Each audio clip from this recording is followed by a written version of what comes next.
जी का खालसा वाहिगुरू जी की फतेह। पंजाबी प्रचार देखने वाले टीवी वैब चैनल ਜਾਂ ਚੈਨਲ ਵੇਖਣ ਵਾਲੇ ਦਰਸ਼ਕਾਂ ਨੂੰ ਜੱਸੀ ਲਾਇਲਪੁਰੀ ਤੇ ਉਹਦੀ ਫੈਮਿਲੀ ਵੱਲੋਂ 550 ਸਾਲ ਦੀਆਂ ਲੱਖ ਲੱਖ ਵਧਾਈਆਂ।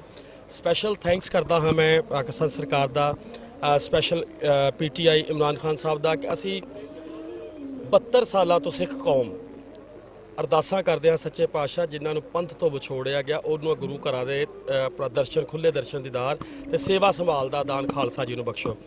ਅੱਜ ਇਸ ਮੰਚ ਦੇ ਉੱਤੇ ਇਸ ਗੁਰਦੁਆਰਾ ਸਾਹਿਬ ਦੇ ਵਿੱਚ ਇਸ ਗੁਰੂ ਘਰ ਦੇ ਵਿੱਚ ਜਿੱਦਾਂ ਕਿ ਆਪਾਂ ਪਹਿਲੇ ਭਾਈ ਸਤਨਾਮ ਸਿੰਘ ਬੱਬਰ ਹੋਰਾਂ ਦੀਆਂ ਗੱਲਾਂ ਸੁਣੀਆਂ, ਇੱਦਾਂ ਕੈਨੇਡਾ ਦੀਆਂ ਸਰਕਾਰਾਂ, ਪੰਜਾਬ ਤੋਂ ਸਾਡੀਆਂ ਸੰਗਤਾਂ ਆਈਆਂ ਹੋਈਆਂ ਨੇ, ਸਾਡੇ ਮੁਸਲਮਾਨ ਵੀਰ, ਜਿੱਦਾਂ ਕਿ ਇੱਥੇ ਸਾਂਝੀ ਵਾਲਤਾ ਦੀ ਗੱਲ ਕੀਤੀ ਸੀ ਬਾਬੇ ਨਾਨਕ ਨੇ ਕਿ ਮੁਸਲਮਾਨਾਂ ਦੇ ਵੀ ਉਹਨੇ ਨੇ ਤੇ ਸਿੱਖਾਂ ਦੇ ਉਹਨੇ ਨੇ। ਤੇ ਅੱਜ ਉਹ ਵੇਖੋ ਇੱਥੇ ਸਾਡੇ ਮੁਸਲਮਾਨ ਵੀਰ ਵੀ ਖੜੇ ਹੈਗੇ ਨੇ ਸਾਰੇ, ਤੇ ਆਪਣਾ ਗੁਰਸਿੱਖ ਵੀਰ ਵੀ ਹੈਗੇ ਨੇ, ਹਿੰਦੂ ਵੀਰ ਵੀ ਸਾਡੇ ਹੈਗੇ ਨੇ।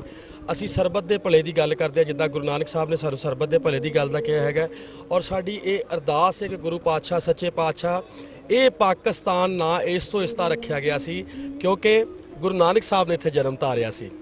ਔਰ ਕਰਤਾਰਪੁਰ ਸਾਹਿਬ ਦੇ ਵਿੱਚ ਗੁਰੂ ਸਾਹਿਬ ਨੇ 18 ਸਾਲ ਆਪਣੀ ਲਾਈਫ ਦੇ ਗੁਜ਼ਾਰੇ ਸੀ। ਗੁਰੂ ਸਾਹਿਬ ਇਹਨੂੰ ਚੜ੍ਹਦੀ ਕਲਾ ਦੇ ਵਿੱਚ ਰੱਖਣ। ਸਾਡੀਆਂ ਸਾਰੀ ਸਿੱਖ ਕੌਮ ਦੀਆਂ, ਪੂਰੀ ਦੁਨੀਆ ਦੀ ਸਿੱਖ ਕੌਮ ਦੀਆਂ ਅਰਦਾਸਾਂ, ਦੁਆਵਾਂ ਆਪਣੇ ਇਮਰਾਨ ਖਾਨ ਸਾਹਿਬ ਵਾਸਤੇ ਹੈ। Special thanks Imran Khan and ETPB board, evacuee trust board chairman Imran Gondal ਸਾਹਿਬ, ਡਿਪਟੀ ਸੈਕਟਰੀ ਤਾਰਕ ਵਜ਼ੀਰ ਸਾਹਿਬ ਹੋਰਾਂ ਦੇ ਅਸੀਂ ਬਹੁਤ ਧੰਨਵਾਦੀ ਹਾਂ, ਸ਼ੁਕਰਗੁਜ਼ਾਰ ਹਾਂ ਕਿ ਜਿਨ੍ਹਾਂ ਨੇ ਇੰਨਾ ਸਾਰਾ ਪ੍ਰਬੰਧ ਕੀਤਾ। Thanks Pakistan, I love you Pakistan. ਸਾਡੀ ਜਿੰਦ ਤੇ ਜਾਨ, ਸਾਨੂੰ ਇਹਦੇ ਤੇ ਮਾਣ ਉੱਚਾ ਕਰਨਾ ਹੈ ਦੁਨੀਆ ਤੇ, ਇਸ ਦਾ ਨਾਮ, ਇਹਦੇ ਨਾਲ ਸਾਡੀ ਪਹਿਚਾਨ, ਸਾਡਾ ਸੋਹਣਾ ਪਾਕਿਸਤਾਨ ਜੀ। ਤੇ ਹੁਣ ਗੱਲ ਕਰਨਗੇ ਮਿਸਿਸ ਜੱਸੀ ਮਨਜੀਤ ਕੌਰ ਜੀ। ਹਾਂਜੀ ਜੀ ਮਨਜੀਤ ਜੀ, ਵਾਹਿਗੁਰੂ ਜੀ ਕਾ ਖਾਲਸਾ ਵਾਹਿਗੁਰੂ ਜੀ ਕੀ ਫਤਿਹ। ਖਾਲਸਾ ਵਾਹਿਗੁਰੂ ਜੀ ਕੀ ਫਤਿਹ। ਅੱਛਾ ਜੀ, ਆਪ ਜੀ ਨੂੰ ਕਿੱਦਾਂ ਲੱਗਾ ਕਰਤਾਰਪੁਰ ਸਾਹਿਬ ਆ ਕੇ, ਔਰ ਤੁਹਾਡੇ ਮਨ ਦੀਆਂ ਵਿਚਾਰਧਾਰਾ ਕੀ ਨੇ ਸਿੱਖ ਸੰਗਤਾਂ ਨੂੰ, ਪੂਰੀ ਦੁਨੀਆ ਦੀ ਨੂੰ? ਅਸੀਂ ਬਹੁਤ ਖੁਸ਼ ਹਾਂ, ਪੂਰੀ ਫੈਮਿਲੀ ਬਹੁਤ ਖੁਸ਼ੀ ਦੇ ਨਾਲ ਪੂਰੀ ਰਾਤ ਤਿਆਰੀਆਂ ਕਰਕੇ ਫਿਰ ਇੱਥੇ ਆਏ ਆ ਦਰਸ਼ਨ ਵਾਸਤੇ। ਤੇ ਮੇਰੇ ਵੱਲੋਂ, ਮੇਰੀ ਪੂਰੀ ਫੈਮਿਲੀ ਵੱਲੋਂ 550 ਸਾਲਾ ਜਨਮ ਦਿਨ ਬਾਬਾ ਜੀ ਦਾ ਸਭ ਨੂੰ ਬਹੁਤ ਬਹੁਤ ਵਧਾਈ ਹੋਏ। ਥੈਂਕ ਯੂ ਜੀ। ਸਾਡੇ ਕੋਲ ਇੱਕ ਬਹੁਤ ਮਹਾਨ ਹਸਤੀ ਨੇ, ਬਾਬਾ ਲੱਡੂ ਸਾਈਂ ਇੱਥੇ ਆਣਗੇ ਜੀ। ਇਹ ਸਾਡੀ ਕ੍ਰਿਸਚਨ ਪਰਿਵਾਰ ਤੋਂ ਹੈਗੇ ਨੇ, ਸਾਡੇ ਇਹਨਾਂ ਦਾ ਨਾਮ ਲਿਆਕਤ ਮਸੀਹ ਔਰ ਮੇਰੇ ਬਚਪਨ ਦੇ ਫਰੈਂਡ ਨੇ। ਔਰ ਵੇਖੋ ਅੱਜ ਮੁਸਲਮਾਨ ਤੇ ਸਿੱਖ ਵੀਰਾਂ ਦੇ ਭਾਈਚਾਰੇ ਦੇ ਨਾਲ ਨਾਲ ਕ੍ਰਿਸਚਨ ਵੀਰ ਵੀ ਗੁਰੂ ਸਾਹਿਬ ਦੇ ਦਰਸ਼ਨਾਂ ਲਈ ਆਏ ਨੇ ਜੀ। ਬਾਬਾ ਲੱਡੂ ਸਾਈਂ ਜੀ, ਇਹ ਤੁਸੀਂ ਗੁਰੂ ਸਾਹਿਬ ਦੇ ਬਾਰੇ ਕੀ ਕਹਿਣਾ ਚਾਹੁੰਦੇ ਹੋ ਜੀ?